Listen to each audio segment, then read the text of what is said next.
Hello, today I'm going to discuss topics from Chapter 2, and I decided to talk about decision-driven assessment and selective response versus constructive response.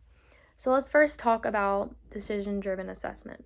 What this means is that it helps us consider the specific kinds of decisions we want to make before we actually create that assessment.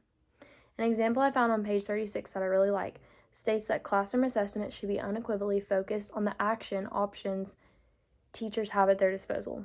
This quote is important because it emphasizes that assessment should guide our teaching, helping us focus on students' learning over time, not just for a letter grade.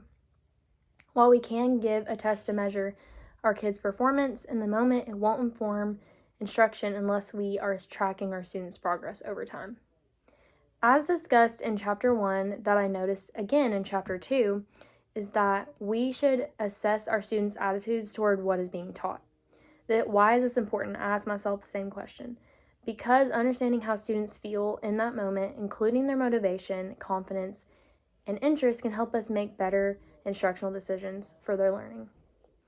If we observe students' attitudes, we can better not only understand what they're learning, but also how to support them and what they might need progressing over time in the future for their future learning. Next, I'm going to talk about selective response versus constructive response. Before reading about this topic, I immediately thought about how much more a student can demonstrate their understanding through constructive response, whereas compared to selective responses, which are usually limited to choosing a right or wrong answer. Selective responses are good in some ways, like multiple choice or true false, but they are useful when there is a clear objective answer, but they don't always reveal the student's understanding and the depth of their understanding when you ask a true or false question or a multiple choice. Today, many teachers are moving towards more constructive response questions because they lead to meaningful student products.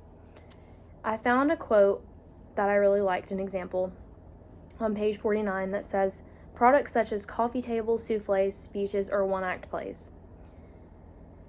The product is super important to understand how that student is progressing, how they're understanding that question that's being asked.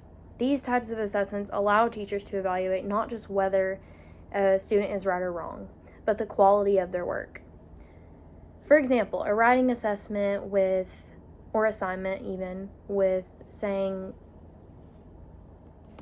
a topic and supporting details, you can use a rubric to grade that and say, okay, does this student have a topic and do they have 3 supporting details?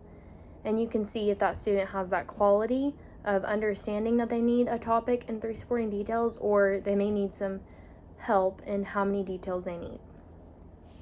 That's just one I really like and an example of, but there are different ones that you can use, but you can do a specific criteria and you can list that on the assignment, which I think would be good. Ultimately, as we learn to assess our students, it is important to use both selected and constructive responses.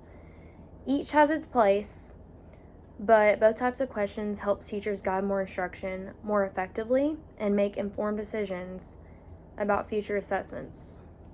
I hope you guys enjoyed. Bye.